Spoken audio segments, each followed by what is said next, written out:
All right, welcome to another episode of the Freezin NFC North Podcast, episode 91, 2024 NFL Draft Division Recap. Plus, I know everyone's going to love this, why the Bears have the best wide receiver core in the entire league.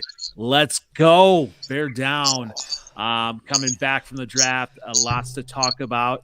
Welcoming in, he's not a Viking fan, but he's in the Viking corner. Welcome back, Fresh. Where can everyone find you? It's great to be back. You can find me at SS_2fresh and at irrationalconfidencepodcast.com. Very good. Always great takes there. Like and subscribe. And also the man in the sunglasses always has great takes as well. Where can we find you, Miles? Good evening. You can find me every Monday evening at 9:30 p.m. on the Pack Weekly Podcast, at Pack Weekly Pod on Twitter. Calling it Twix now because I'm not willing to let go of the Twitter part, but it is X, so we're going to go with Twix. I feel like that's a good compromise. That's where we're at. So. I like that. Left side, right side. You should coin that because everywhere you see it, it's formerly known as Twitter. Well, let's come up with something. I agree. Yeah, maybe I should. I got to look into that. I can't believe somebody hasn't already done that. I wonder if Twix, like the candy bar, actually already has a grip on that, They could, unless you spell it TWICKS. Oh, look at this man. He's already getting in with the ideas tonight. Okay. All right, maybe you're not so crazy with your Bears theory there. We'll talk about receivers, though. Hold on there. I don't want you speaking anything nice to me tonight. And welcome, Seventh Letter. Where can we find you, sir? What's up, fellas? Find me on Twitter X at 7thletter4. Same OG on Facebook and Instagram. Let's get it. Tell you what, so being live in Detroit, we were talking a little bit about it offline. It was just a crazy experience. Lots of highs, lots of lows. Detroit overall, I mean, there's a lot of pride there. A lot of boos for the rest of us NFC North teams. But Seventh Letter, how did Detroit play on TV? Yo, we look good, didn't we? We broke a record. We look good. It didn't look corny like it's going to look next year. Oh, shots fired. No, not corny. It's going to look cheesy. Hey, there we go. I'll take it. It looked good. It looked like a real NFL franchise. Like put together a real nice event for the world to see. It was, we know we've been losing for a long time. We happy as hell to have a winner, man. We were celebrating all the ones that was there losing before us. Everybody happy to see booty ass Dan Orlowski and shit. Like it was really nice. Really nice. I really it's crazy and Detroit really loves them some Jared Goff. And I don't know if you heard of this on TV, but I mean, so many, whether it's talking to Jared Goff or talking to Darren Orlovsky, everyone kept cheering Jared Goff. Like even we went to the Tigers game Saturday night, and Jared Goff chants were heard all throughout the stadium. It's just, I mean, evidently there's a love affair with Jared Goff. Jared Goff kind of embodies the whole Detroit thing, being the underdog, being the person that was, basically fired from his job. It's kind of like, not to get political, it's like the Donald Trump thing. Like he kind of embodies like your everyday guy, and people like him because he says shit that you said. You know what I'm saying? Like he kind of carries himself how your average man, carries himself. So he's richer than them all. He's richer than them motherfucker, but he just got kicked to the curb and he dusted himself off. You know what I mean? Lifted himself up by his own bootstraps and put together just another. We was like 6 minutes away from the Super Bowl, man. You know what I'm saying? A 6-minute fucking implosion. We be in the Super Bowl, you know what I'm saying? So, and it wasn't Jared Goff's fault why we lost. No, not at all. He played well, man. He's represented our franchise really, really well. Like we love Matt. That's our son, but true. He never took us that far. He's one game. Matthew Stafford has lost his whole career as a Lion. His whole career. So we love Jared Goff. I love him. I love him, but I'll take my son back in a minute. Well, it's interesting. Just like everything kind of, the city did play well. I was telling the guys, before we started here, logistically, it is going to be interesting. These cities plan for over a year for these things, and they're still like from night to night learning different things. Like even just the if you noticed watching it from Thursday to Friday, they had the little in the middle, they had that walkway so they could get people in and out for health reasons, because we had some health emergencies happen. My son and I waited from 7:30 a.m. all the way through. It was a long day, but we were way up in that front by the gate, just outside, and it was crazy there. And we had some health emergencies, and it was just they didn't know how to get people out of the area without even just like having everybody lift these people over this gate railing. It was just nuts. Bro, I mean, listen, man, it's 200. It was 250,000 people out there, bro. That's crazy. That's so much. Mm-hmm. What are you going to do? Coming. Yeah, it was worth it. There were a lot of different food options. The one thing I think that everybody I've heard was a little bit overrated was the mom spaghetti. Obviously, they had a truck there, and I didn't try it. It was kind of like, right? It's like spaghetti. All hot dogs. I was like 3 days filled with hot dogs. I ate so many hot dogs down there. It was ridiculous, man. They had chicken and waffles. They had they just had some weird stuff. But overall, it was a great experience. Compared to Kansas City, but we're definitely going to see how things play in Green Bay. They're planning. They had all their people on site to take a look at that, and we'll get to that, right? But the main purpose for tonight is to talk a little bit about reviewing the draft and maybe giving some grades, and let's just we'll let the Packers here, since they're represented here. Let's go ahead and give Fresh. I'm going to give you the first crack at your thoughts on this Green Bay Packer draft class, especially the first round surprise that was Jordan Morgan that I truly enjoyed. Well, I think Morgan definitely surprised me. I was more of a Graham Barton guy, but being more of a guard, center, tackle, completely flexible across the line, it's going to be tough to see Morgan moving from tackle to guard if they won't even make that happen. Or do you move Walker? Tom, how's that going to play out? That's kind of a head scratcher from my perspective. From there on out, Bullard, Oladapo, Williams at safety. You're going to drop in Bullard in that slot, that nickel spot. Marshawn Lloyd's a solid rotation there with Jones. So that's going to be a nice running back depth. Overall, I think the Packers hit what they had to hit. It's just building layers of the depth chart across the board. They're going to be the youngest team in the league again, and they're going to be competitive, and they're going to have a chance to really keep going and moving forward and managing the contract that Jordan Love is going to get. All in all, I give it a B+. It was very solid, and there's more depth in this team than there has been in the past 3 years. Yeah, and Miles, are you all in on the Marshawn Lloyd train? He said he was the best running back in the draft. Are you, liking that pick? I really like that pick. I was a little surprised by it. He wasn't really on my radar, but not really for any reason. Just kind of other guys were standing out, and what I said on our shows, he was a little bit easy for me to overlook. Just he's a solid running back, right? He's good. There wasn't anything, really just standing out about him in the pre-draft process that said, hey, let's go take a closer look at this guy. But now that he's a Packer, going back and looking at him, he's fun to watch, man. He's very, very explosive. His top end speed isn't the highest, so he's not going to be ripping off 60, 80-yard touchdown runs, but you don't need him to do that.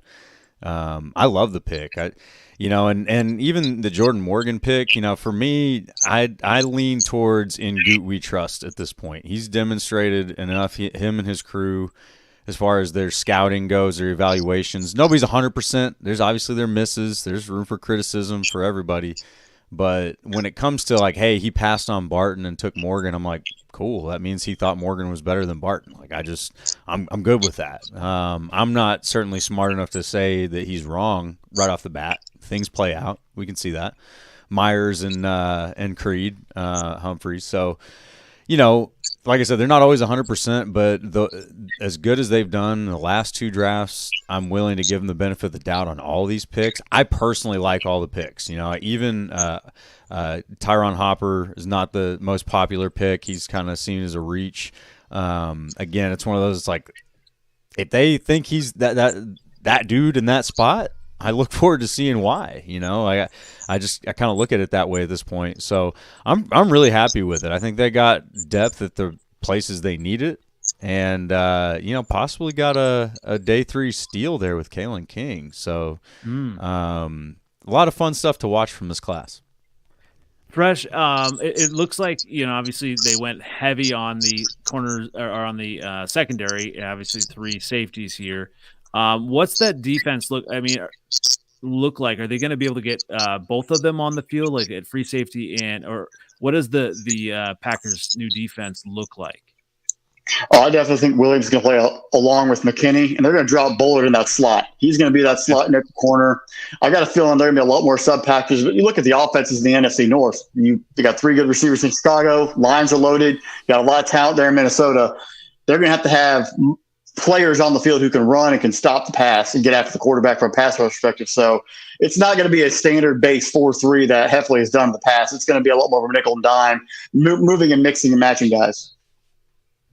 When you look at these draft picks, 7th letter, do you is there one that stands out, or is this draft class worry you at all? Like, I was kind of looking at everybody's draft the other day, and I really like. I know the Jordan Morgan. We all laughed at it because we laughed because you didn't hear his name throughout the process.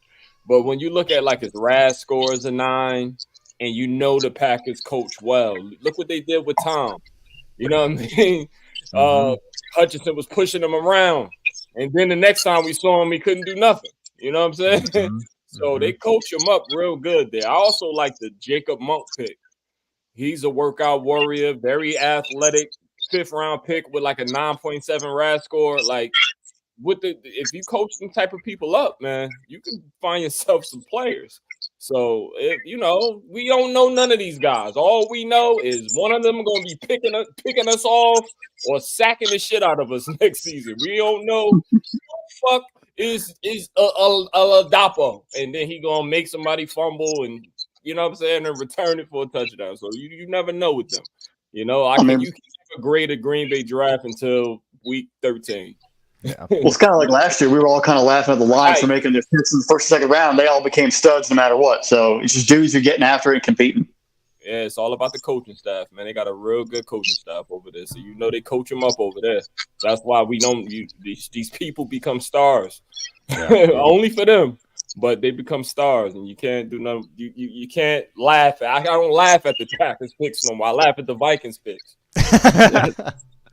Well, on that, we don't have any Vikings. That's right. They can't defend themselves. He said he was going to come tonight, but Miles, is Michael Pratt, is he the heir apparent to Jordan Love then, or?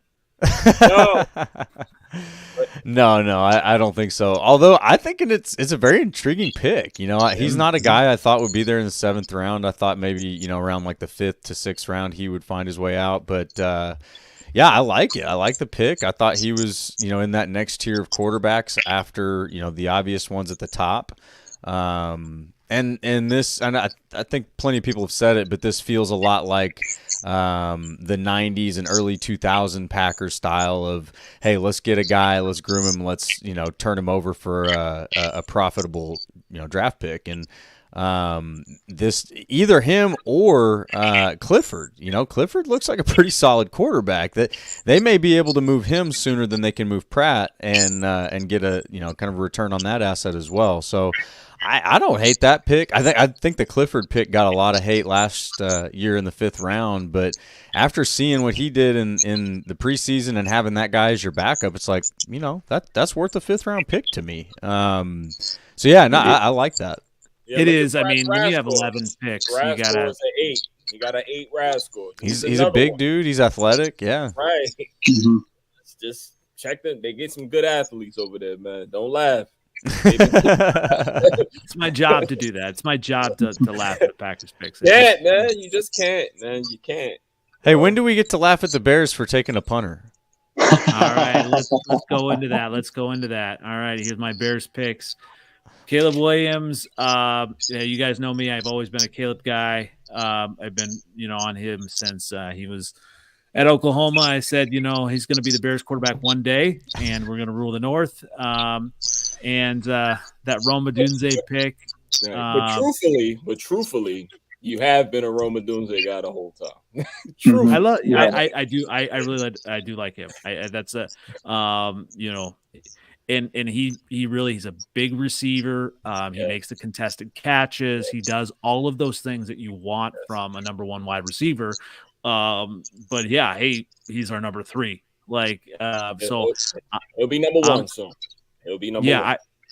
I mean, we'll see, because I DJ Moore, you can't stop him. It's going to be interesting. Get hurt. Keenan Allen will be hurt by week 10. Yeah, and are you going to pay him long term? No way. Yeah. Well, I'm a little bit worried about that, but right now you got the talent, and you don't have to necessarily lean on any one of these guys. You can just, you really put them in different packages. And now we have, I think it sounds like Caleb Williams has had a little bit of a head start on some of the offense. His trainer was given, pieces of the Shane Waldron offense, so they had a little bit of a head start on that. Just the terminology, the depth that some of the passes and everything. So I'm excited for what's going to happen. Obviously, everyone is worried about Caleb Williams and what he's going to do, and I was too, right? And I'm still a little bit. I want to see it on the field, right? But I love that he is about winning, and he can make all the throws. And so I'm excited to see what he's going to do. I'm excited that he doesn't care what other people think. I think that's what you want in a quarterback, and I think, as I hate to admit it, I think Jordan Love is similar to that. What's that? You've grown. You have. I have. I'm much, much older than I was the last time I'm talking about quarterbacks. So. But and you look at the rest of the picks, offensive tackle Kieran Megaji, he actually had called it that he would be drafted by the Bears, and I think that's obviously a little bit of a project, right? But I think he will fit in depth wise and hopefully develop under Ryan Poles and just the staff that we have there. We'll skip the 4th round pick for a second here. I was pleasantly surprised that they came back into the 5th round. Kind of surprised it on that day. I was in the draft. You got your pick back. I think y'all traded it to Buffalo, and then y'all got it back. We got it back. Austin Booker. He's had solid career at Kansas. Actually, I believe he started somewhere else first. But that'll be a nice edge there to hopefully develop. But then Torrey Taylor, I was surprised on that. Being a Hawkeye fan, he is legit. Torrey Taylor is legit. Obviously, as a football fan, you don't want your team to punt. But if they punt, you want your punter to be able to, put the team, the defense in great position. And I think Torrey Taylor is going to be able to do that. There's going to be a lot of safeties, I think, for the defense coming up in 2024. But 4th round pick, I don't know. So who wants that at first at Torrey Taylor or the rest of the picks? Fresh, do you want that first, or do you want it first, Miles? I'll go ahead first. I love the Booker pick. Trading back in, really shocking everybody. It's like, oh, the Bears are done. Getting Booker, great edge rusher out of Kansas. Going to add a little extra layer to that defense they were kind of, needing. Odunze was a stud pick right there. I have no problem with that. Do you have questions on Kieran? I think that was going to be too much of a reach in the 3rd round for that tackle spot, even though it was a need for the team. And then jokingly, Taylor's just the hedge in the bets. If the offense sucks this year, at least they'll have great position to punt the ball instead of the defense on the great side. So you got to give Poles credit for that foreshadowing and looking ahead. One way or the other are going to be okay. Oh, that was you had me there for a second. You got a little dig in there. I appreciate that. Miles, what are your thoughts on that? Oh, I won't get ahead of myself on this. If I was a Bears fan, I would not be very happy. I'll say that. And here's the thing. No shots fired against Roma Dunze, but it's great to have 3 stud receivers, but is the quarterback going to have enough time to get him the ball? Yeah. I don't care who catching, who blocking. It doesn't matter, man. Nobody. Justin Fields was running for his life for a reason. Like, why haven't they picked up on that and just built the Great Wall of China on that offensive line? Like, they have got to reinforce that thing before they go any further. I kind of agree, but a 7th letter, you're going to hear maybe something that hasn't come out of my mouth in a long time here. Some Justin Fields criticism. As you will. Right. The biggest thing with Justin Fields, right, is he held onto the ball quite a bit, right? And with Caleb Williams, he will be able to make those reads quicker.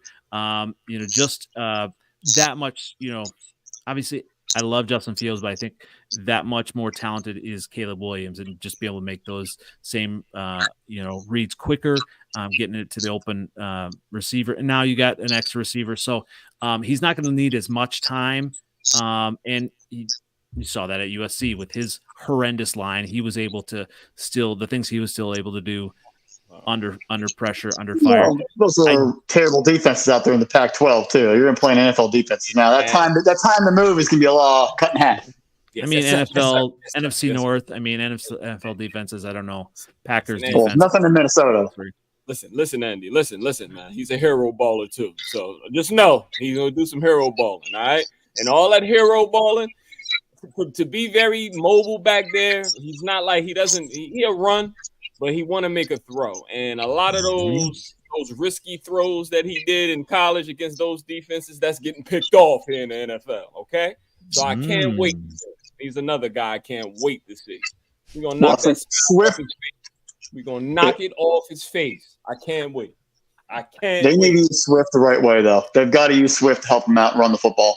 Yes, absolutely. I think, and Rashawn Johnson kind of mix him in more. Yes, I'm excited kind of for what they're going to be doing all around. But yeah, I mean, we need to see it on the field. We need to see Caleb kind of under pressure against NFL defenses. I just like he's got that it factor. He just knows what he's doing, and I love Justin Fields, but Caleb Williams is that much better already. Possibly Caleb Williams is the best quarterback in the division. Who knows? We'll definitely talk about that at a later date. I got vodka in here tonight or something? Oh, he's on antibiotic, man. He got a cold again, man. Watch him. He got that antibiotic. No cold. Oh man. Well, speaking of, we'll get to your team here, 7th letter. So, obviously, with the Detroit Lions picks, they also went, cornerback right there to combat the NFC North teams, the passing. Being in Detroit, everyone was excited for them to trade. I believe they traded ahead of the Packers, right, to pick up Terrion Arnold, and that was what everyone around me, all the Lions fans around me, were hoping it would be him. And I don't know if that was maybe the Packers kind of doing their thing and getting the Lions to make a move when maybe the Packers guy all along was that tackle. But 7th letter, what are your thoughts on Terrion Arnold and the other draft picks for the Lions? Oh man, I listen. That was our Achilles heel last year, and then shit. Look at all the wide receivers y'all got now. The Packers got all those receivers. We got the Vikings got all those receivers. We got to cover. You know what I mean? We got the best division in football right now, in my humble opinion. You know what I'm saying? So we got to cover because everything else was pretty much intact. I mean, I think we could have added a pass rusher, but because I don't really trust Davenport that much. He stays hurt. But if he is healthy and he can give us something, and James Houston can give us something, I think a lot of those, I do think we'll up our production because we got better cover corners now. I mean, they not shut down corners or nothing, but they can cover. If you look at the college games, Terrion Arnold, he was better than Kool-Aid because the safety helps on the Kool-Aid side. Same thing with Ennis Rakeshaw. He only had one interception in college, but they only had 18 completions on him all year. So he was good. He's a good corner, and he's our mostly an outside corner as opposed to slot or whatever. We can use Arnold for that. But I think that's what we needed. We needed corners. Like we got rid like Jerry Jacobs is gone. Remember I told you I was looking at something today on YouTube and they were talking about that Ravens game. And after, and how bad Jerry Jacobs was when he got hurt and they put in Will Harris, it was like a blowout. We couldn't do nothing. And Will Harris just signed with the Saints today. Jerry Jacobs still don't have a job. So we played with below average corners last year and made it to the NFC Championship. We had Vildor starting last year. I told you. You did. You warned me. He played well for us. He was competitive, but now the room is one of our weaknesses has become a strength. So I'm happy with the draft. I think Ennis Rakeshaw right now is probably he's probably like a steal on the low because I was looking at the tape, looking at the receivers that he competed against, and he played very well, very, very, very well. Like his tape is better than Terry and Arnold. From what I saw. Well, I was gonna say, talk about head scratchers. Giovanni Manu. I mean, it sounds like he's just a massive human being, but he's out of British Columbia. I said, well, is he out of the CFL or what's going on here? It's the Mailata effect. The Mailata effect, man. You know what I'm saying? Like big guy, I sent you that picture up there. He's a 6'6". What is he? 6'8", 350. 350, yeah. Big boy. He's very athletic. He ran a 4.9. He's athletic. We got a great offensive line coach in Hank. So I think that they'll coach him up. He seems willing to be coached up, and I like it. I like the Vaki pick. He's just one of those. He does everything at his pro day. He did running back drills, safety drills, special teams drills, wide receiver drills. So on the Lions, if you can do a bunch of stuff, you got a job. You know what I'm saying? Makai Wingo, he sported the 18 at LSU. That's another eye pick. His RAS score was like an 8.7. So that's another good pick. Christian Mahogany, another one. I like that. That was a play that I had, possibly wanted for the Bears, just to shore up that offensive line. But yeah, I like that pick too. All right, so he's gonna develop behind, some NFL pros, and he'll be better too. So I like the draft. It was more. I think we're at the point now where we can start drafting for tomorrow. They might not contribute much this year, and as you saw from last year with Jahmyr Gibbs, we didn't rush him in. You know what I'm saying? Like we gave him a few weeks to get his feet wet, see what it's like, and then we unleashed him, and now nobody could fuck with us. So, Miles, is there anything you're worried about the Lions draft here that you don't want to mess with with them now? Oh, you hear me, Miles? Oh, we put you on mute. Are you mute? Here we are. Here we are. Here we are. Here we are. Yeah, he was saying some great stuff too. I could hear it. I could see the lips. It was gold, man, and now it's just gone. No, I did. I liked Mahogany. In fact, Mahogany was one that I was kind of crossing my fingers for the Packers. The attitude he plays with is nasty, man. So I thought that was a great pick late. RevTrev agrees. Great Packers fan, minds think alike. We all. We know what good football players look like. But overall, yeah, the Lions draft was solid. The two corners on top of the free agency additions that they made, they're making it real clear what their priority is. I'm not sure why the light behind me is changing colors, but we're going to keep going. I'm not going to lie to you guys. That was kind of weird. Blue? Like I got like some ghost vibes going on right now. Like that shouldn't have been happening. Maybe it's turning orange and blue. Yeah.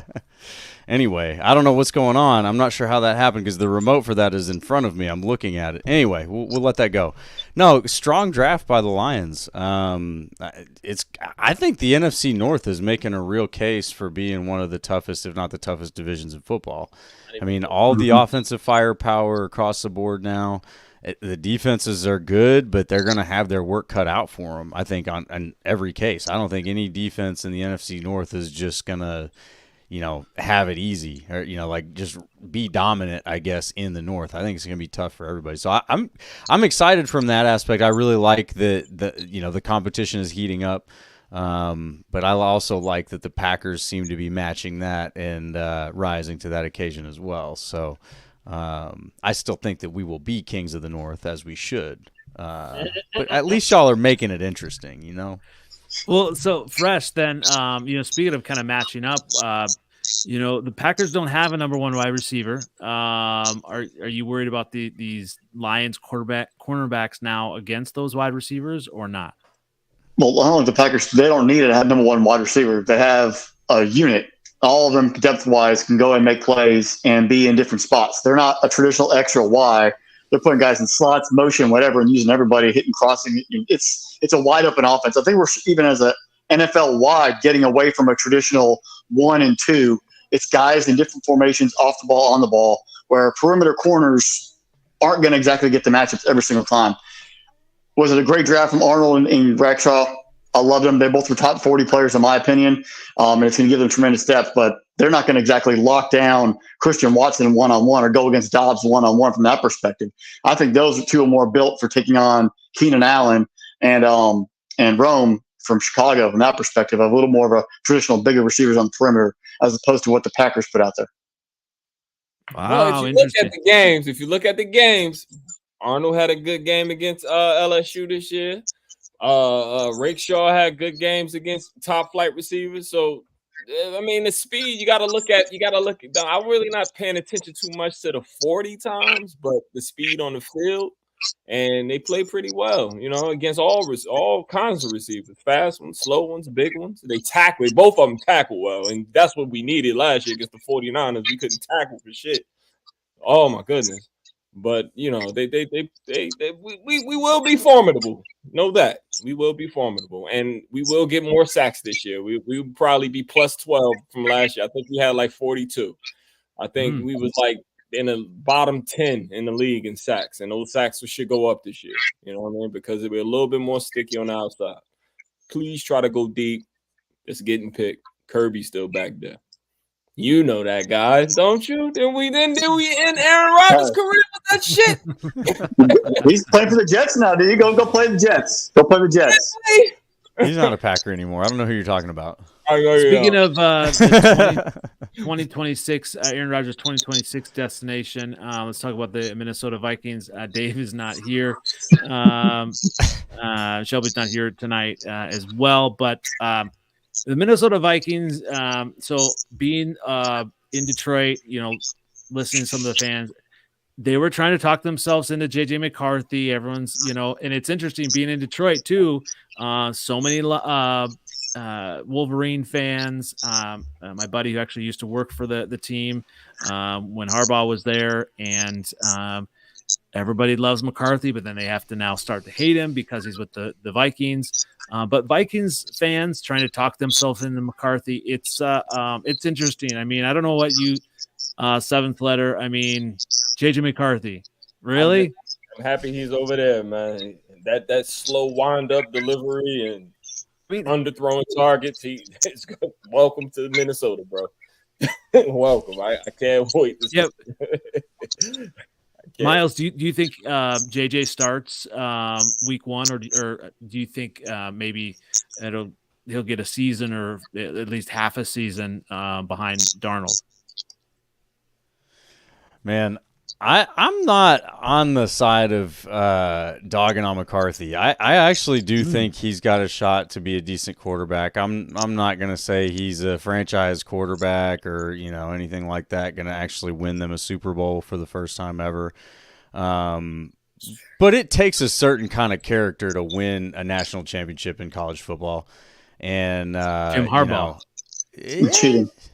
Yeah, okay. Fair enough. Take all those things. I'm not here to defend the kid. I'm just saying I'm not necessarily writing him off. I'm not. I guess to take some words from seventh letter. I'm not willing to laugh at the Vikings for this. I think that it could be an interesting pick, especially because he's got one of the best receivers in football. And then the guys behind JJ are good too. Let's not forget Addison and and then you got Hawkins. Like the guys he's going to be throwing to are legit. So if he's even decent, they'll make him look better. One of them is mad soft though. I'm not saying no names. I think you said names plenty times on here. But he even gave his address, 7th letter. Soft. One of them is really soft. I don't know. So what? Oh, good. I was gonna say it doesn't strike fear in me, but it's interesting. It's interesting to see how it plays out. Their defense is a lot better. I'll tell you that. That's what I was going to say. The one player that really scares me, because I actually kind of wanted him for the Bears, is Dallas Turner, and he looked pissed. Like, he was pissed. You could tell when he was drafted, he was pissed that he was, it took him so long to get drafted. So that scares me a little bit. Fresh, I mean, are you in on Dallas Turner too?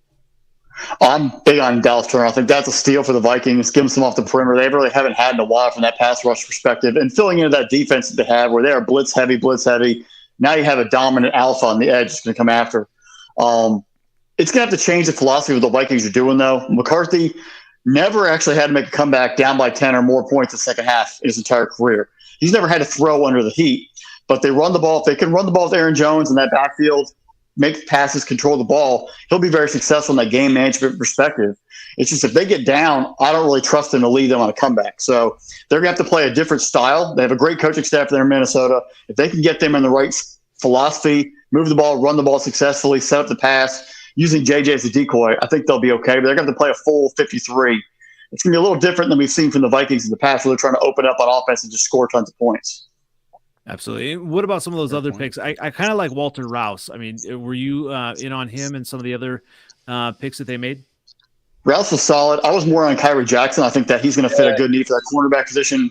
I actually had him going a little bit higher in the draft than where he went. So him falling to them, I think was a nice play. And as we've seen through the entire draft, cornerbacks and safeties were going very, very high because the game is completely different. It is pass, and you got to have dudes in the back end to shut it down. Yeah. Yeah. He's tall, 6'4", 9.4 rascal. He's a big. Legit, man. Yeah. And you kind of look at it. Christian Gonzalez, Oregon last year, coach under Dan Lanning. Dan Lanning came from Kirby, who came from Nick Saban. They know how to coach defensive backs. They're going to put dudes in the league and play at that level and be ready to go day one. Yeah, he might be something over there. That defense is going to be a lot better this year. They're going to have not only the scheme, but the players that can probably execute it. So that's a little worrying. I ain't going to lie. They're still at least a year away, aren't they? I think they're a year away. I mean, I think right now you're going to see them bench JJ start off the season. Let him get comfortable.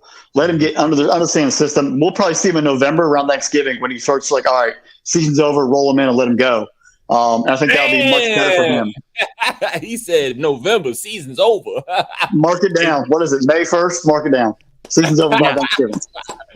I agree. I'm thinking, maybe they're going to be like 4-13, something like that. But that's I think they'll be better than that. Wow. The defense. Man. Did we talk about last year that they were missing the fake Favre that was winning with that? Fake Favre. That's a couple quarterbacks. That's Case McKeenum. That's Kirk Cousins. Fake Favre's all across the board. They were competitive with that. They got a good coach over there. So, that's why our division is tough. They were tough last year. The Vikings were tough. They got beat by the Bears, didn't they? Late. They were, yes, and the Bears. They choked in Denver. They did. They did. Yeah, you're right. Yeah, they folded, but I agree, man. Like that team, there's talent there, and the coaching is better than it has been in the past. Like the Vikings coaching has always been their Achilles heel, in my opinion. They've just always missed. They think they got it, and they keep missing on their coaching. And I think with O'Connell, that they might have actually hit there. But yeah, I'd say they're a year away, just because it's going to take them to, like, if JJ's the guy, if he can actually be the guy, it's going to take some time for that whole group of guys to gel together. Which give that a year and a half. but I don't think they're going to be somebody to just, be pushed around. Like, I don't see the Vikings just going like 3 wins this season or something like that. Like, I do think that they'll be, like 7-8 win season. Yeah, I agree. That's more realistic to me. I don't know if they'll be out of it by November. Well, obviously, I mean, we'll have the schedule release coming, and we'll definitely have a big show about that. But how about Sean Payton just like throwing shade wherever he pleases, and saying, hey, basically they baited the Vikings, and he wanted Bo Nix all the time. I mean, fresh. I mean. Was Sean Payton being a little bit too fresh there? Yeah, I think he's being a clown. I mentioned my buddy. He had Drew Brees to make him look good. What has he actually done? He has the same record as Mike McCarthy, less playoff wins. They both have 1 Super Bowl appearance. He's the same guy. They both had a great quarterback to make them look good. What has he actually done when Drew Brees was not there? He bailed and then he took a year off.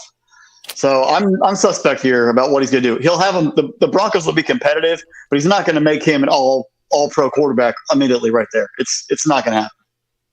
Miles, would have you gone with Bo Nix over JJ? You know what? I'm a little disappointed in Sean Payton. Like I believed he was a better guy than he is, and I really think that he's more. I'm leaning towards the fraud side of things on this.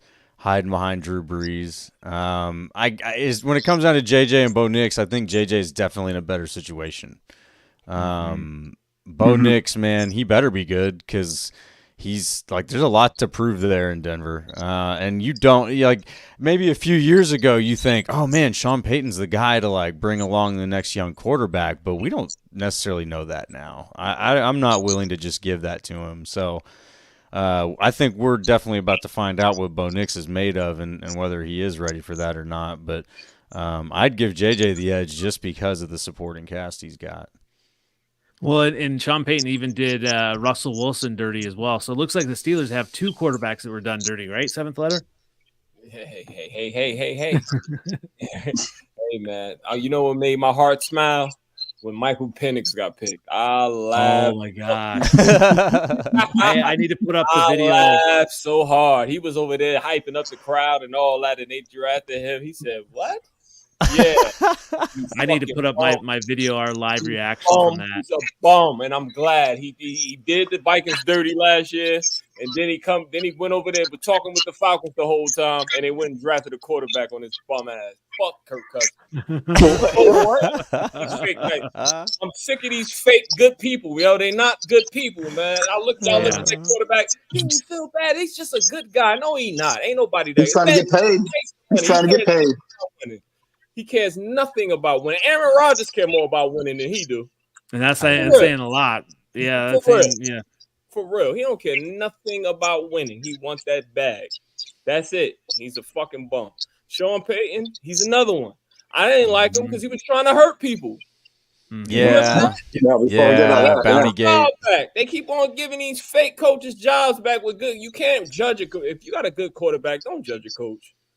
Well, no, what's even worse is that Payton goes to Fox and makes friends with all the Fox people, so they beat him, boost him up. All the media guys boost him up. They all talk great about him, run propaganda. It's all a bunch of nonsense. Yeah, man, these guys are clowns. This is not Belichick.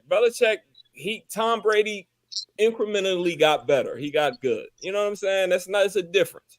I don't like when people say Tom Brady made him because he won when Tom Brady was just checking down the whole game. Then when Tom Brady got good, then they just was off to the races. They're not him. They're not him. The other guy, the assistant coach that keep getting jobs, they caught him cheating and then they hire him again. Like, come on, man. Yeah. He should never had a job. Never. These people are clowns, man. I'm the clowns. I was so happy when Michael Penix got picked. I was like, oh, yeah. I was. I've been on a Kirk Cousins murdering spree ever since he did that. Although fantasy wise, I'm at least, well, maybe not dynasty, but I'm buying Kirk Cousins this year fine. What? He's not playing. He ain't playing until week one. Oh, he's playing. Penix is going to at least be waiting a year. They're going to try to do going out there busting ass because he's a good quarterback too. You know what I'm saying? He's a good quarterback too. And when he go out there and bust ass and use his legs a lot more than Kirk Cousins, you'll see. Can't wait. Fuck Kirk Cousins. How do you really feel here, Seventh Letter? I don't like him. I don't like him. I don't like it. People did because y'all don't get caught up in all those throws to Justin Jefferson. Like he had this many yards. They was 3 and 5 with all of yards. You know what I'm saying? Oh man. Well, let's move on to something. You know, I Shelby, fun and an interesting talk here. Maybe a little bit of nonsense as well. But as promised, here's the discussion. Ranking the wide receiver core in the NFC North. And I just think right now, on paper, you got it. On paper, it's easy. You got it. Even I ain't on gonna the say field, easy, but you got it. DJ Moore, best year of his career with Justin Fields, my guy. Still not as talented as Caleb Williams. You got Keenan Allen. You got Keenan Allen coming in. Just a technical wizard at running routes. I mean, I think I'm going to call him the Professor Allen. And you like him now too? You like him now too? You know, I love Keenan Allen. And one two now. We got 2 top 10 receivers in the whole NFL. Really? Love it. Plus, Who's got the receipts? Hang on. Where are the receipts at? Yes. Oh my God. Give me receipts. You were here for that episode, right? Plus we'll say second best wide receiver in the entire NFL draft. Great fit, Roma Dunze. I mean, those 3, I don't know who's going to stop us. I mean, we're going to like 40 points a game, 5,000, 6,000 yards for Caleb Williams. It's just going to be madhouse. Just going to set Bears records all over the place, huh? Yeah, we're going to set NFL records. It's just it's going to be crazy. So I'm saying Bears are number 1. I'm going to go ahead and say this is going to be tough. Minnesota. I'll wait on my other rankings, but Bears number 1. We'll kind of go around and then I'll finish mine. So, Fresh, what do you think? Who has the best wide receiver core in the NFC North? Looking top to bottom, on paper, I'm going to give Bears 1. Oh, that hurt. I bet that hurt. It did. I almost threw up on the video. Vikings 2, Packers 3, Lions 4, because I don't trust Jameson Williams. Oh, all right. Miles. All right. Yeah, I can't do it. I can't give the Bears number 1. I'm going to give the Vikings number 1 just because they have the number 1 guy in Justin Jefferson. And we know Addison is pretty good behind him too. I will give the Bears a number 2. With the asterisk of like as long as everybody's healthy. Because I think as soon as Keenan Allen goes down, you've got DJ Moore, a rookie, and nobody else. That's right. And very top heavy.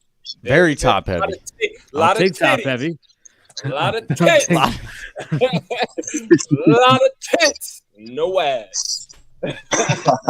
Packers, Green Bay got ass. Hey, now no ass. We got a lot of proportion up here in Green Bay. Yeah, all right, Green Bay got ass. You ain't got no ass, bro. I'll take it. I'll take it.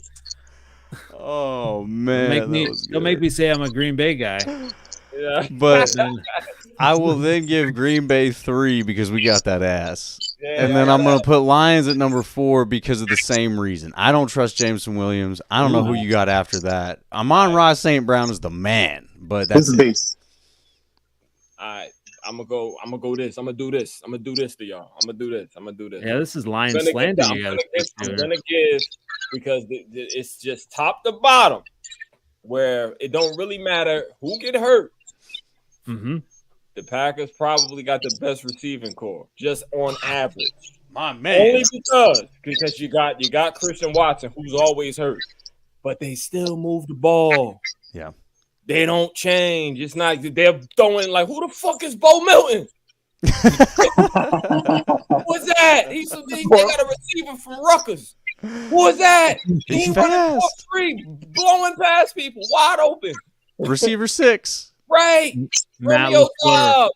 Romeo Matt Dobbs LaFleur. busting people ass. Jaden Reed. Like they got too much. They got a lot. Ask any cornerback or player in our division. And like, I don't know who these people are, but they all get busy. So All they of them. all get busy. Wicks. Who the fuck is Wicks? Wick's about to be receiver 1. Right. But You know what I'm saying? Like, it's just they got too much over there. Y'all got top heavy. You got top end talent up top. But then we got to get into that Velus Jones and some of that the big brother St. Brown, who probably ain't gonna play for y'all this year. No, I don't believe he's on the team anymore. I think they've let him go. Right. Then you got Equanimous after that. Like, come on. No. What about Mr. Tyler Scott? Come on, man. Ain't nobody worried about Tyler Scott. Andy, you're making me rethink my rankings here, man. I think I'm gonna have to bump the Bears back down to 3 and Packers at 2. That's fine. If you don't trust Jameson Williams, that's fine. He's gonna get a full training camp this year. He makes big plays. He ain't scared. He can. He's not gambling. He can make big plays. And when we drafted Jameson Williams, we didn't draft him to be a 100 reception guy. We drafted him to flip the field. That's what we did. We run the ball too much. We drafted him for play action. That's it. We didn't draft him for that. Amon-Ra St. Brown going to get the load. Yep. Sam Laporta going to get the load. Tight end and the inside. That's how we throw. Jared Goff don't have the strongest arm. We didn't draft Jameson Williams for that. We need our second big. Thank you, Patrick. We lost him. But sense into these guys. Our guy was what's his name? Our guy was what's his name? Homeboy that just went to the Broncos. Reynolds. That was our guy. Like Jameson Williams is gonna be all right if he can do what he does. He can do what Reynolds does. I'll say this about NFC North receivers. Any one of these rooms could be number 1 in the North. Like that, the receivers in the North is one of the things that makes the North strong right now, in my opinion. It's like there's really not a weak group. Like it's fun to talk about 1 through 4, but there's not a weakling, right? Like there's a lot of other worse rooms across the NFL. You know, it's interesting you say that too. So like, there's a big thing like even on Chicago Sports Radio about wishing different coaches, right? We've got a new and improved Flus now, hopefully, right? But people wanted the Bears to get that guy from San Diego. I won't say his name. LA Chargers. And they wanted to get him, right? Great coach, right? Led San Francisco to the Super Bowl, whatever. But you see what he did in Michigan. What did he do? Did he rely on receivers? Nope. He ran the ball. Running game. So had he been the Chicago coach, we would have not drafted Rome Odunze. I guarantee you. We would have gone somewhere else. No, you would have got a left tackle like you're supposed to. So well, exactly. You'd be building a franchise. Right. All was gone, right? But offense, you need an offense. And so it's going to be interesting with Herbert in LA with the Chargers because it's going to be a different looking team, right? And when you talk about the NFC North, Jordan, Love, and just all these teams throwing the ball, it's a modern offense. And I'll say his name, Harbaugh. All right. We're going to see how he does. I mean, he's got a great quarterback there. But had he been in Chicago, they would not be the wide receiver heavy that we have now. And so I love that we're even having this conversation. Of course, I love the excitement for my Bears, and I'm excited to see what our 3 number 1 wide receivers can do to those secondaries in the North and the secondaries all around. But hey, it's modern football. Welcome to modern football, Chicago. I'm excited for it. Patrick, obviously. Oh, and he is not even. Look at this. It's a non-biased person. I don't know if I believe that. I think Patrick's a plant. He's in here supporting you. Yeah, you're paying him. Patrick, you're just looking at the big names, man. Let me tell you something, Patrick. Who the fuck is blocking? Somebody blocking. He ain't gonna be having enough time back there to throw to them people, yo. Nobody's blocking, man. He's another 6 foot little guy. We gonna get him too. That's true. You know what though? He's tiny, right? But he's gonna be like the Steph. Caleb Williams is gonna be the Steph Curry of the NFL. He's gonna like throw it up, turn around, and walk away. He's gonna complete it, touchdown, just like that, right? 6'6". That's all he needs to do. He don't have Projecting him to be an all-time great already, man. I don't know. You gotta man. Pick best prospects since Andrew Luck. I mean, everyone's saying this, right? All the people saying. Wasn't that Trevor? What's the name? Like Trevor Lawrence. Trevor Lawrence. He's another bum. He is.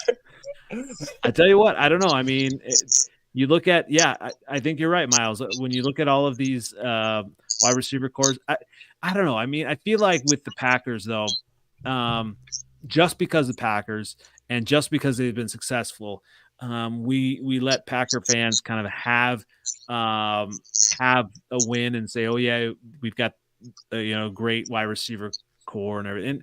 And who knows?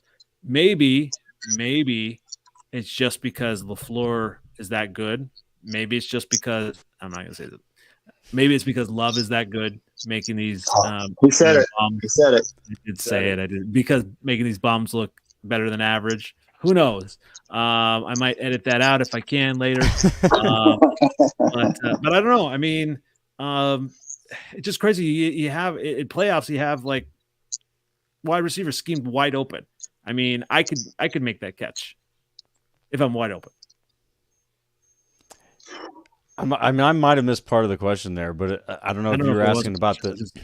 Yeah, but I mean, look, the scheme is part of the play here, and I think one thing that needs to be called out as a very important part of the scheme is Christian Watson.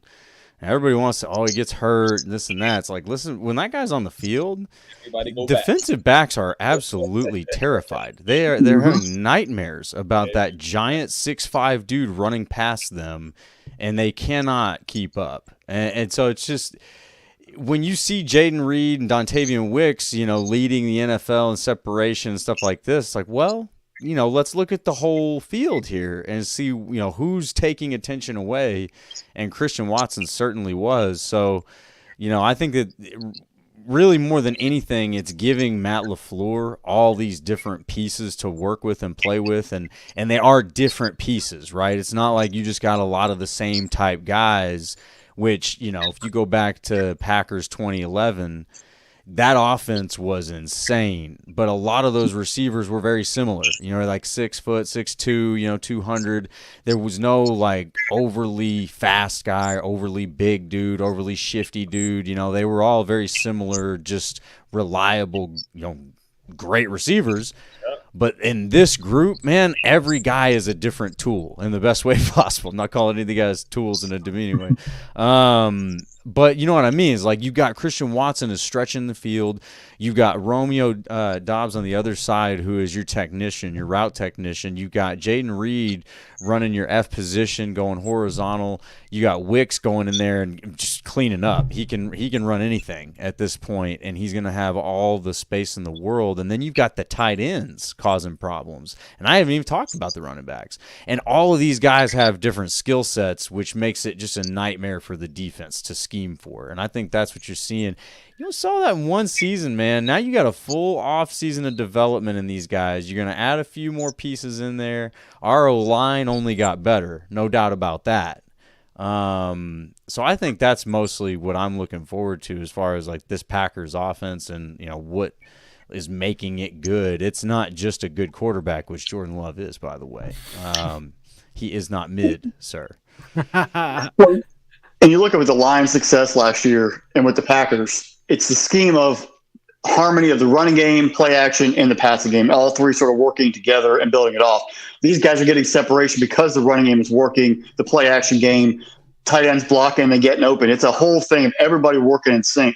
And that's where if you have people who are competent and can run the right offense and all do it together, it makes everybody better at once. They're not playing individual football. They're playing a full 11 on the field at the same time. That's what I'm hoping, with Shane Waldron with the Bears. I mean, finally we have someone who can actually, run an entire game and not just, a few series or whatever. So I'm excited. One thing that's missing. Seattle had an O-line. Go ahead. Bears have an O-line. They're gelling. They're getting better. They signed. They traded for Ryan Bates. We're getting better. We're getting better. We're getting solid. All right. You know what? Last season I did take a tour around all the NFC North training camps. I know obviously I'm going to be at the Bears training camp this year, and I'm going to the Packers one. I'm going to be taking my son to the Packers one, so I'll be there. At least those two. I might do the other two again this year. It's going to be it might be a little bit of a stretch, but I'm excited to go in person and see these vaunted Packer receivers once again. It's gonna be good, man. It's gonna be good. It's gonna be a good season this year for our division. It's gonna be really. We're gonna beat it up so bad, and when we see other people in the playoffs, they ain't gonna know what to do because we're gonna kill each other, man. It's gonna be interesting.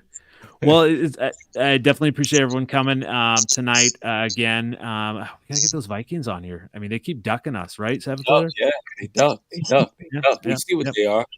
Hey, come on, come out! Come on. There it is. Are you guys yelling at me? No, Get your little horn. Yelling at the Vikings. Come out! And then they all assemble. Gosh, my signal was struggling there. I couldn't tell. Yeah. Come out. It's okay. We won't bite. We don't bite. Sometimes I do. Just on Twitter, just on Twix, I do.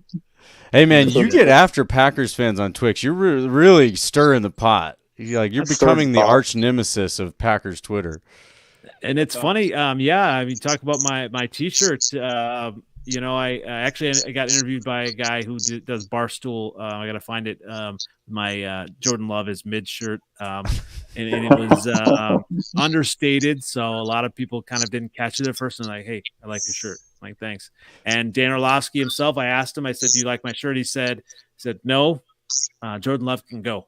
And so I assumed that meant he can, go kick rocks or something. But evidently I think Dan Orlovsky thinks Jordan Love's good. But, that's neither here nor there. So, yes, it's going to be an interesting season. Coming to America, he whooped your ass, though.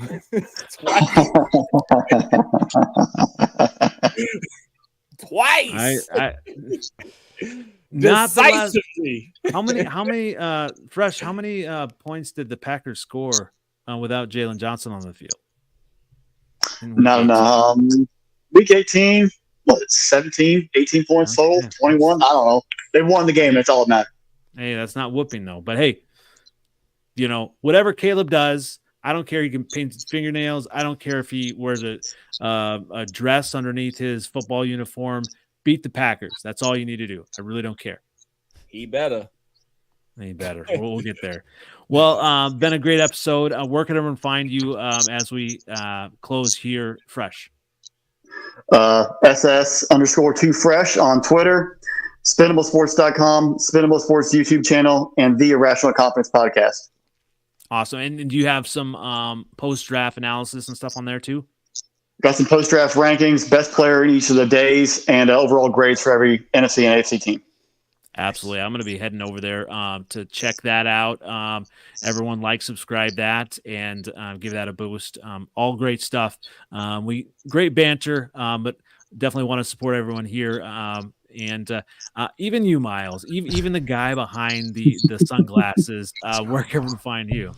Hey, the future is bright, y'all. You got to wear your sunglasses and have some fun so you can see it. No, you can find me every Monday night, 9:30 on the Packers Weekly Podcast. We stream live on Twix, on YouTube, on Facebook, all that stuff. Packers Weekly Pod, Pack Weekly Pod, I guess, on Twix, and we have some post draft stuff up there from this Monday's episode. Was pretty good. I said we don't do any grading because we're not teachers.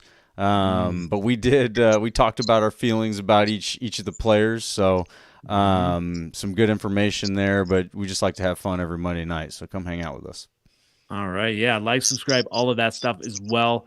And shout out to RevTrevNFL. He was moonlighting on a little show, Matt Ramage show. Right. So shout out to him and on that. I'm sure he had a great show, but I'm sure he missed us all. I'm sure he did. Oh yeah. I know he was in the comments as well. So appreciate, obviously, all that he adds to the podcast as well. And one of these days, Seventh Letter, we're going to have a Vikings fan. But until then, we still have you. And where are you at? Where can we find you? Find me on Twix. There we go. Same OG on Instagram and Facebook, man. Always a pleasure to be with you guys, man. Always a pleasure. Always a pleasure. Same. I was waiting for you to say it's still the top of the NFC North, by the way. You didn't drop that. For yes. Hey man, it's rookie minicamp next week, man. Season start. 0-0. Everybody's 0-0. The Packers are going to be 0-1. So right. We'll see. We're going down to Brazil. We're still undefeated. We'll be undefeated in the United States. So that's all that matters when it comes back. Exactly. Regardless of what happens. He said, "We'll whoop your ass when we get back." Tight. Oh, I can't wait for that schedule release party. I gotta find it in my heart to give the Packers 6 or 7 wins. We'll see how it works. Oh, so generous of you. Just kind of chop it up how it goes. But definitely appreciate you guys being on. This once again has been Freezin for NFC North Pod episode 91. A lot of draft coverage. Follow everyone here. Like, subscribe, and I am NFL Outdated on the Twix. I gotta say that now. On YouTube, and also Freezin, the number 4 pod on TikTok. I believe it is still alive and kicking, as are the Vikings until the season starts. But, Matt, we got a little jab there, and thanks again, everybody. Exactly. We'll catch you again next week, and everyone have a great week. Thanks again, guys.